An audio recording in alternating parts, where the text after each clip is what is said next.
we'll be bringing up our keynote speaker, and I'll read the bio first, and then I'll welcome him up.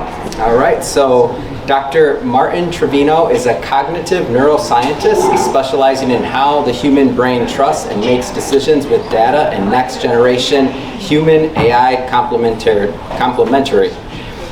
Today he is a contract executive and scientist working with governments, corporations, and universities. Dr. Trevino is a requested speaker and published author. Doesn't sound so good. Previously, Dr. Trevino was a senior National Security Agency technical officer. Let's welcome Dr. Trevino to the stage.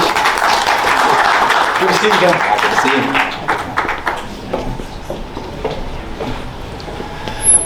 Oh, no questions from you? You're not going to guide me? Wow. What an absolutely awesome set of people before me, and some of the questions that came out from everybody. I was so thrilled and literally wanted to jump in and comment on some of the things out here. Let me begin with an inflammatory statement, okay? For the next 20 years, the most dramatic improvements in problem solving and value creation are going to come from one thing, in existing and new companies, from human artificial intelligence symbiosis. Models of complementarity of bringing people and artificial intelligence together in unique ways, okay, that today are not developed in many cases to solve problems that today are not solvable. And we poked around in all of that today, right? From replacement of people to ethics, to implementation, to the legal aspects of it. It was so exciting listening to everybody here. I'm going really out on a limb about this, but the most successful companies in pulling human beings and artificial intelligence together are going to be at the top of Price's law of value creation and return on investment, because they're going to solve problems that we can't solve today. They're going to create value in ways we can't create today. So I'm not worried about replacement of people for the most part. When you hear people talk about that, especially in the news media, it's largely low resolution thinking, right? All the cab drivers are going to be put out of work, and we're going to get rid of every truck driver, and every marketing person is going to be put out of work because ChatGPT can write a great article. Yeah, there will be replacement. There will. But replacement has happened with every major technological change throughout human history. There will be some jobs lost. There will be other jobs created. Okay, but the most value creation for the next couple of decades, and we just can't see further than that. I don't care what anybody says, they're lying to you if they tell you they can see 50 years into the future.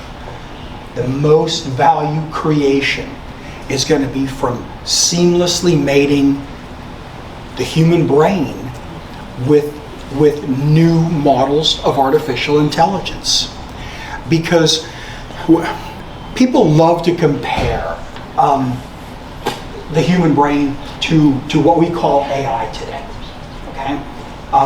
And it's an incorrect comparison, because the human brain, all right, and our large artificial neural nets, okay, built on top of ChatGPT, large language models. There are many specific forms of AI. This is just the big hype today. None of those function like the human brain does. None of them. They are not intelligent.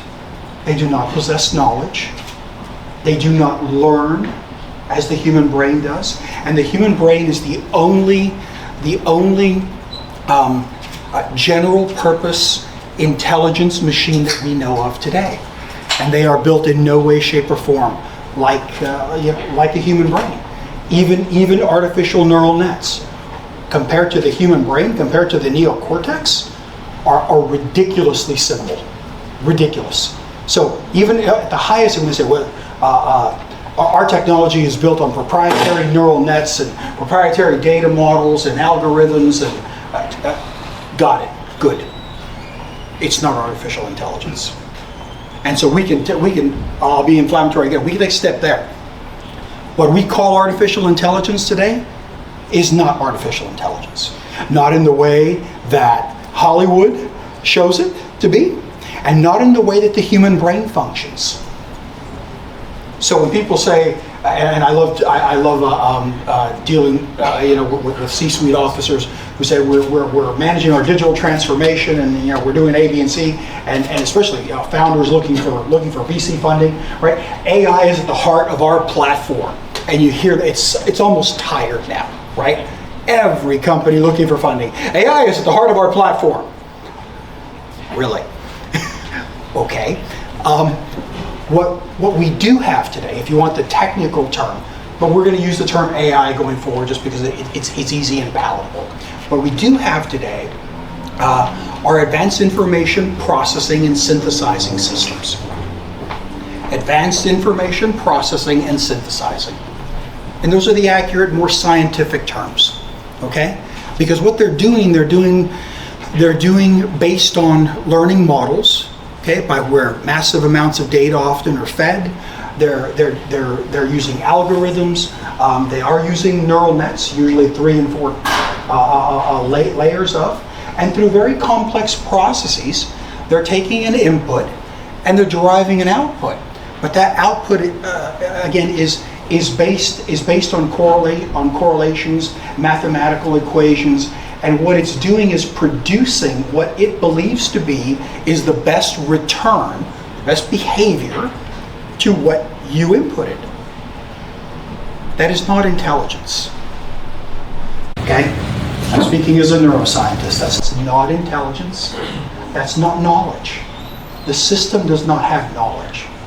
It does not understand as we understand things.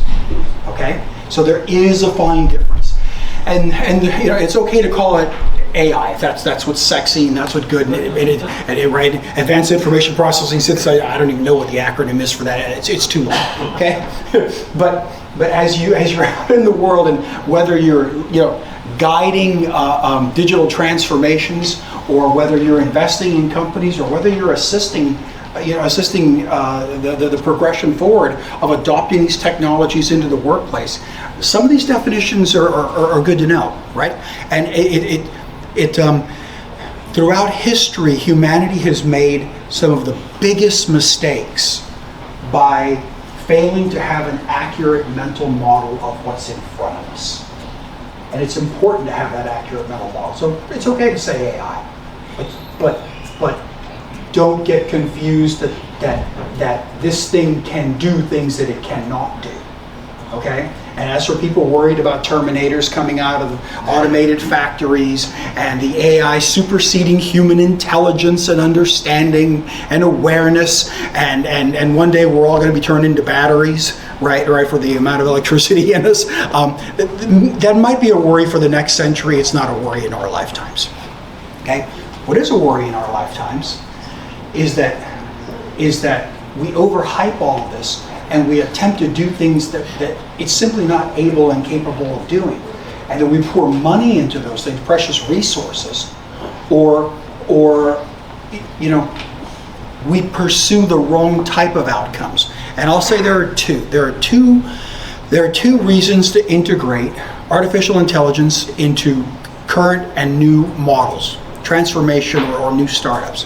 And that's for incremental improvement, all right? And then for order of magnitude, exponential improvements in the way we can solve problems. So incremental improvements, what the awesome lady just said, we're using current generative models to improve our writing, to be speed and time relevant, right? Because I don't care what your business is, if you're not at the speed of relevance, you're dead. Tomorrow doesn't matter, I need it today, right? So if you can incorporate and create new models in the workplace of people using, right, whether they're generative type models or whether they're very specific, that's phenomenal. And you can get 10 or 20 or 30% increases in productivity, by all means. But exponential increases in problem solving, right? Order of magnitude things that are going to change fundamentally disrupt, fundamentally change all things.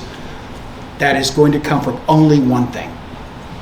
It's going to come from pairing the beautiful human brain with these new forms of AI coming out to do impossible things. They poked at data-driven decision making. So a lot of my job comes in creating advanced analytics. Okay, and people say, well, we want to get more out of our data, right? We need to get more out of our data. We can make it work for it. We need to get more out of our data. We've got a ton of data. How do we make better driven decisions? We want to drive this into the DNA of our organization. Okay? Now I'm going to put on my doctor hat for a second. There are fundamental problems with data-driven decision making by human beings and trust in data. Okay? Again, razorfish. How do you trust technology? The human brain does not form trust in technology in the way it forms trust in people. We now know through good research they are very different processes. And so if you're going out in the world and you say, we're going to buy this great technology because it does A, B, and C, but you don't have the human factor analysis to it, how human beings are going to deal with this technology, you're leaving half the equation on the table, unknown. Right? Who here would argue that human beings are not at least half the equation in any good company today? Probably nobody. So if you're not taking a 5-minute look with an irritating person like me saying, guess what? The human brain builds trust differently in technology. And we've got to insert some of these things so that not only when they get it, they don't stop and look at it and say, oh my goodness, what is this? I'm not even going to use it if I don't have to. Or is this going to replace me? Right? Part of the digital transformation, part of the change management has to include the unique perspective of the human brain. How are we going to help build trust in this technology? Here's a factoid for you. When making data-driven decisions, the human brain uses a multiple of systems.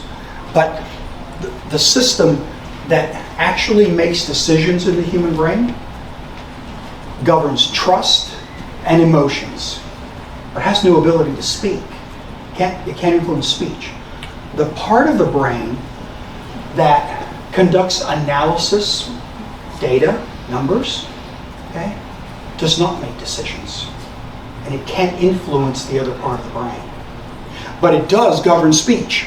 So have you ever been in a meeting where the senior decision makers at the table, usually one, and the analysts get up and they present all this great data and the pie charts and the graphs and even tell a good story behind it, and the decision maker just sits there and after a great hour and a half says, yeah, I get what everybody's saying, but my gut is telling me we need to go this way.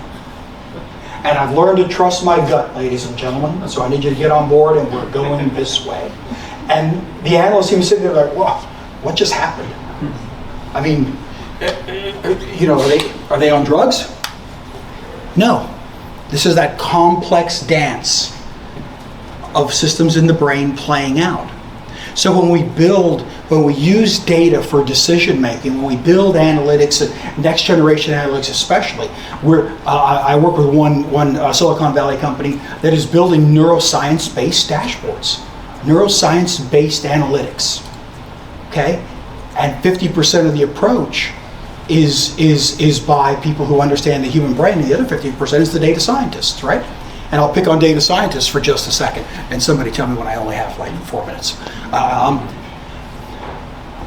If you look at a data scientist and you say, I need to get more out of data, and you define the outcomes, we want higher sales, more insights, whatever it is, you're going to get back some permutation of, well, we need more data, we need more precise data, more accurate data, we need more label data, we need better training models, I need more CPU power, some permutation of that. At no point do they say, but we actually need to understand how the human brain perceives data and makes decisions. And since human beings make all creative and strategic decisions in organizations, that's a critical aspect. The lovely lady talked about M&As. Okay? Here's another factoid. Decision types vary. So when you're building analytics, you're building dashboards, you're integrating AI, you kind of need to understand where in the spectrum of decision making it's going to influence. So at the far end are call it low resolution decisions, and at the other end are high resolution. And what differentiates the two is the degree of cognitive reasoning that's required. So ordering paper for the office, very low, right? How many reams of paper do we need?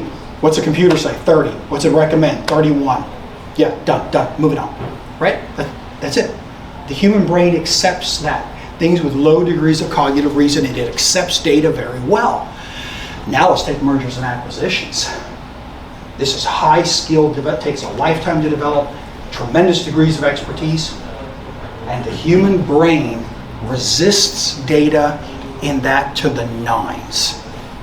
And you hear it in the boardroom, right? Well, the computer says, and you'll get stopped, right? No computer is going to tell me how to do mergers and acquisitions. I've been doing this for 37 years, right? Lady smile. You hear this, and you're like, well, wait a minute, but the computer's identified the 5 top. Yeah, you can stop.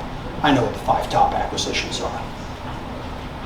Now, some data will be pulled in, but it's a classic example that we need to approach our digital transformations and the funding of new fantastic companies, with AI at the heart of them, from a few different understandings. And that, one, it's not artificial intelligence. So you need to peel the onion back a few layers. What is this really doing? How is it really doing it? And what is the strategic intent behind it? Because we can solve a lot of problems, but we can't solve the impossible. And when we're talking to senior executives about their transformations, or again, are they thinking replacement or are they thinking augmentation? Some things can just be replaced. They will be. But the overwhelming amount of value is going to be created through one word: symbiosis. Because again, artificial intelligence and humans are categorically different, but we are uniquely symbiotic. I can stop there.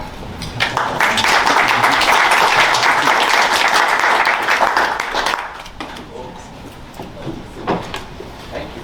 First of all, thank you for this. It's working? No, guess not. I'll just prove that. I can hear you. So thank you for this. I appreciate you bringing a different, well-rounded perspective to it.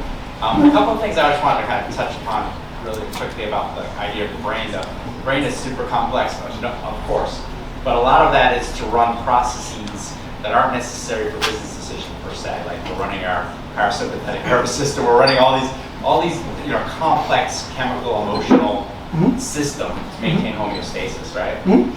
So it's tied up keeping us alive, so to speak, right? So I'm going to cut you off. Yes and no. So there are 3 parts to the brain. There's the old, let's just say the 2 prerogative parts here is the old brain, okay? And then there's the new brain. So responsible for our higher order functions is the neocortex. And so you can separate the keeping me breathing and alive and knowing when I need to go to the restroom and eat, that is the old brain. Right. The new brain, the neocortex, is ubiquitously searching the environment, making predictions, and the higher order, many of the higher order functions. So we can do those things simultaneously. Right. So, but it's also influenced by emotions and whether you're hungry or a lot of these other factors that, because you're tired, maybe you're not thinking in the same way. I think what we've come to trust is, and we've seen the impact of emotions. We have wars going on constantly, and we have all kinds of things that happen in politics and in the world because of human emotions, right? So I think in general we've evolved to kind of distrust on some level mass human emotions because we've seen the ramifications of it. We have a love-hate, right? Because we know we need emotions and we love each other, we need that connection, but we also fear each other and we fear the emotional rage and all this stuff. Whereas computers kind of take that out of the system, right? They kind of remove that emotional, it's like the Spock thing, right? From Star Trek. So there is that concept of safety and safe and analyzed and like really kind of something we can trust. And I think we've come to like really trust that over the last 10, 15, 20 years on some level. So where I'm going with this is I feel like we might be kind of devaluing a little the what these machines can bring, because, you know, as a society with such a massive population, we have now set up most businesses. I think we're going to see a flattening of the world. Like, we can almost 2 people, 2 million beings with AI and a lot of technology can almost run a whole company now. And we're starting to see the ability to kind of use machines to do a lot of automated things. Human beings don't necessarily have to do that many things to keep society going. So I feel like there's going to be a flattening of the amount of people needed to kind of maintain the order. And that's the big disruption that I think we're kind of skirting around. You know, and I'll play devil's advocate.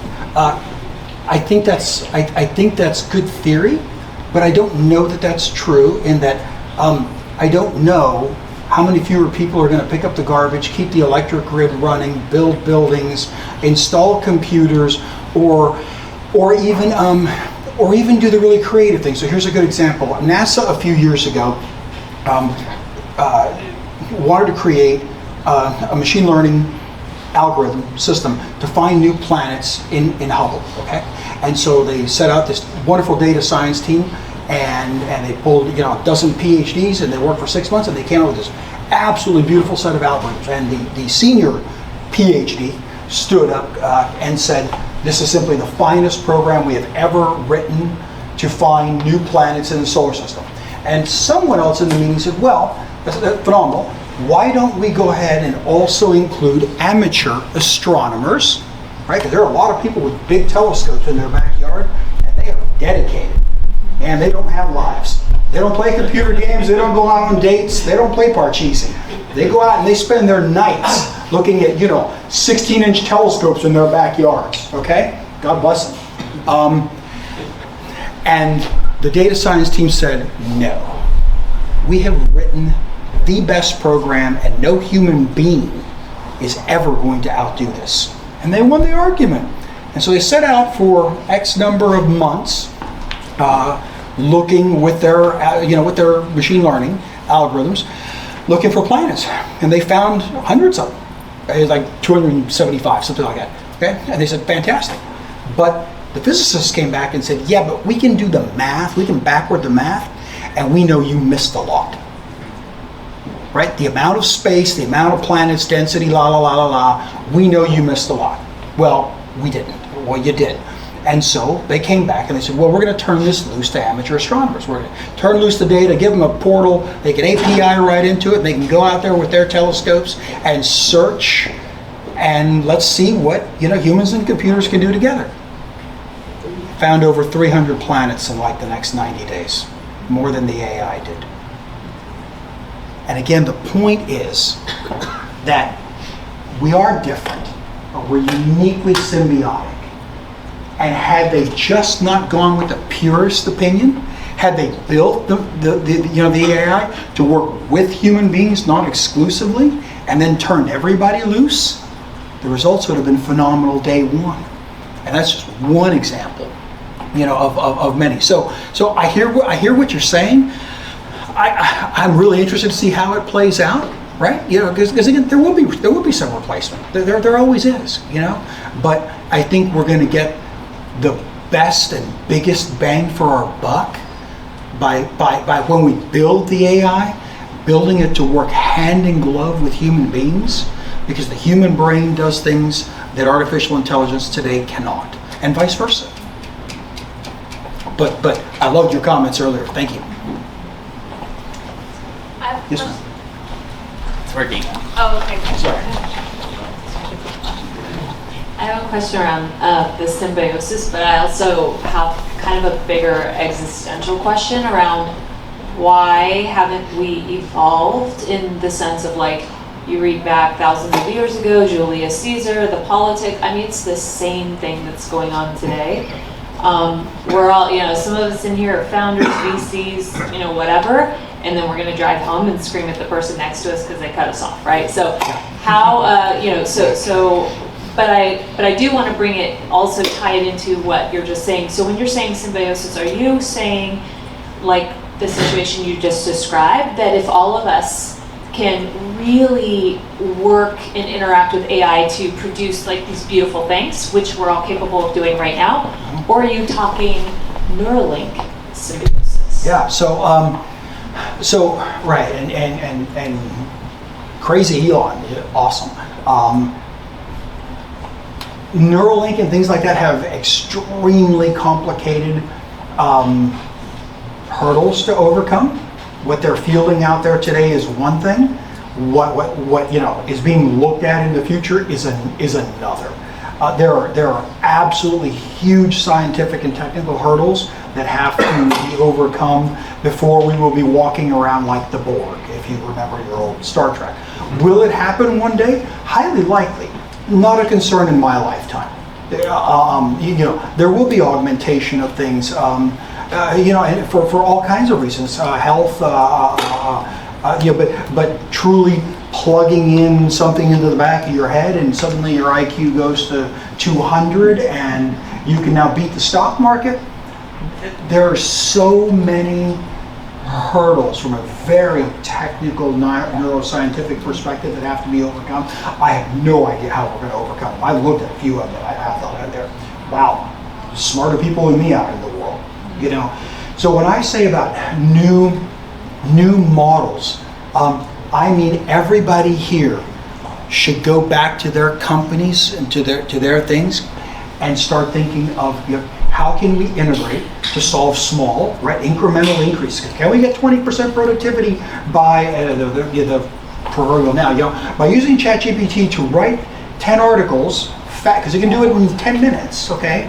And then I can go through and edit and make sure they're intelligent, and I can line them up with the proper clients. So that type of incremental improvement. But new companies are being formed today, left and right. Some of these new companies, the very top percentages of them, have real problems to solve, and they're coming up with real ways to do it. The noted tech writer, what's his name, Mark something, a few years ago, I wish I had thought of this. He said, one of the next major challenges for us in terms of artificial intelligence and technology and symbiosis is the technology has to disappear. And I would say that's a tenet of every major digital transformation strategy. Can we make the technology disappear to varying degrees so that it becomes seamless with me using it? Right now, dashboards, right? And I have lots of conversations on next generation analytics. Can we bring neuroscience in to next generation analytics to make them resonate more with people? Data is everything. Well, it's not everything, but it's a lot. And the answer is yes. There are things we can do in building next generation analytics very tactically within the design phases, okay, that are generally not considered. But if you're investing in these companies, these nuances are important because it's that top small percentage that are going to get results and bring ROI that are going to exceed everything else in the portfolio. And it's those small things in the digital transformation that are going to get quantum leaps in performance and productivity and design and creativity. You have this case just published a few weeks ago. A NASA engineer for one of the current rockets going up, they kept having a failure with one of the components. I'm not a rocket scientist, but this beautiful steel component that had gas in it, pressure, it kept rupturing. Okay, the design team and data science team went in and created a design set of algorithms, AI. And they inputted all the variables, stresses and everything, took a few days, and then hit go. And in 3 minutes, it designed a new part that no one had thought of. The entire design team sat there and said, what the heck? This won't work. It's got funnels and back and forth, and the gases are going to mix up. And they ran the tests and said, no, it'll work. The modeling says it'll work. Okay, well, NASA's really cool. Shot it over to the digital printer. get us a version. 24 hours later, they had a beautiful digitally printed gas valve in a way that nobody had thought to design in the last 30 years. And they did that in a week. And now, literally, the last couple of weeks, they've been testing that for pressure and other things built out of the metals properly to see if it ruptures. And last I heard, it was functioning flawlessly. So they've come up with a new part to a rocket that was failing continuously. And you know, rockets are not cheap. Wow, that's transformative. That's awesome. But it took human beings inputting all the aspects to it, very smart engineers. You know, it took them running it through that process and testing it and all these other things. The design AI was phenomenal, but it's only a part of the equation.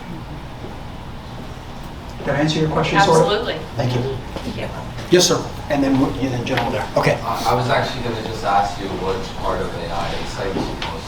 It sounded like that one, and then I had a second one. Okay. So what excites me most, and again, yeah, I kick it into a broader spectrum.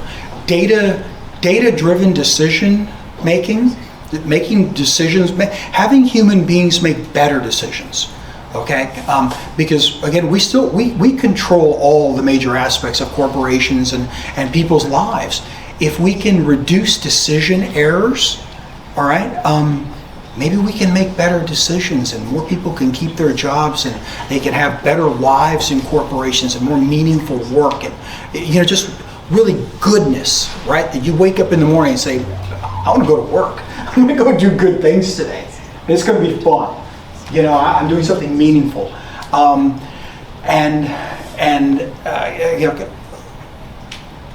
it's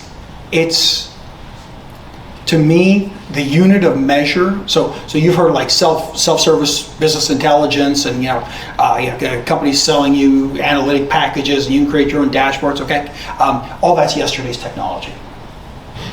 Tomorrow's technology, the unit of measure is one.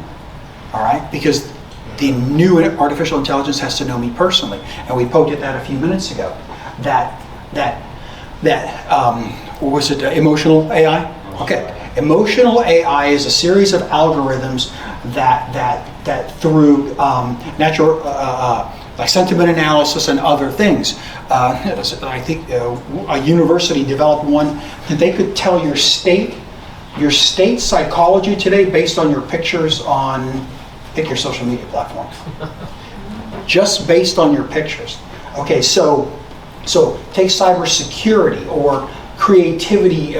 If you can establish my state and trait psychology, we can now assign factors to that might fundamentally make our companies safer.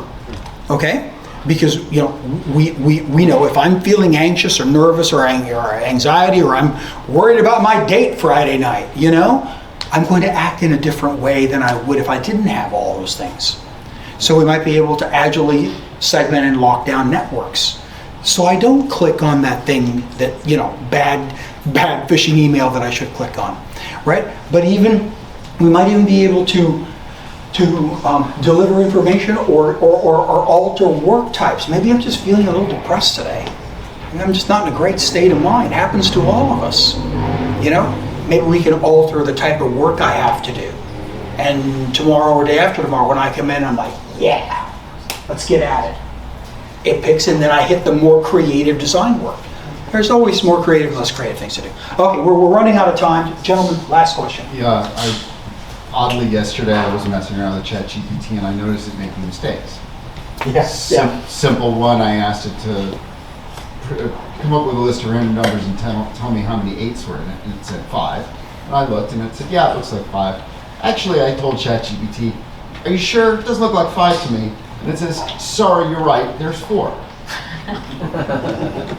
And you can challenge it and it'll change its mind, and sometimes it'll say 5. An objective way is clearly there were X number of 8s. Right. So, not to go, we could go on forever in this regard. But you're bringing up the scary bit, which is, yes, great. a bunch of scientists got together, engineers got together, they made a new part. And it works. They have to understand why it works, because if you make all the parts eventually through AI and nobody actually understands how they work, at a certain point we become disconnected from what we've built, and that's where the real trouble comes. And so when we start relying too much because we don't understand that it is fallible, that's when, I mean, I guess it's more of a statement than a question, but I guess I'm asking you, do you agree with me? Do you have... So I do agree with you, and I'm going to agree, let me give you two parts. Again, what our awesome executive from Razorfish said. It's interesting that because we use a single entry bar and it's natural language, the human brain, apparently, I have not seen any studies on this, but you're just watching people, it's happening, extend a greater level of trust to the answer that returns back. Why? If I saw a pie chart and the number didn't agree with me, I'd say that data is wrong. Who's responsible for bringing me wrong data? But because ChatGPT returns it, we go, oh wow, that's really cool. Must be. What? You know, right? But there is something to the design of the interface, the querying of natural language, the return of natural language that brings a degree of comfort and trust to the brain. So that's one of the really cool aspects of this and other technologies, right? We should endeavor to enhance trust, but at the same time, only to a degree. So it's one of the finer conversations that we're having out in the world. Not failing to understand. There's a great video, it's on YouTube, it's years old, like 2011, 2012, where this group of university professors built a spider, mechanical spider, okay, 5-6 legs. And they attached it to a neural net and unsupervised learning and set it loose to see what it could learn. And the objective was for it to be able, they put it on its back to be able to flip over and learn. And learn to walk,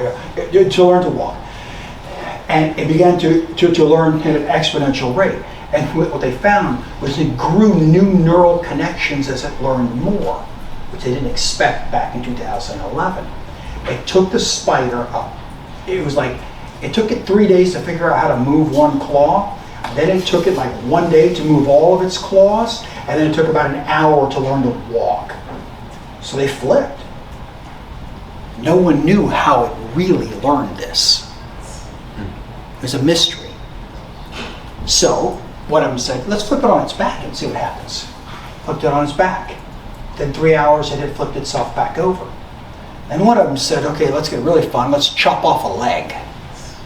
And they chopped off a leg. And it had to relearn how to walk with one less leg. It learned that in like 20 minutes. And they went back, took it apart, and what they found, the neural net had grown and had developed neural connections that they did not understand how it did, and in some cases, what those new neural connections did. So there is danger here. Now, are they going to replicate in 10 million spiders and turn us all into batteries? I doubt it. But we should stop and give pause, because we didn't understand how that stuff happened. Yeah. And if you ask it, it's not necessarily going to give you the right answer. Yeah, right. Neither would anyone. Okay. Well, Thank you.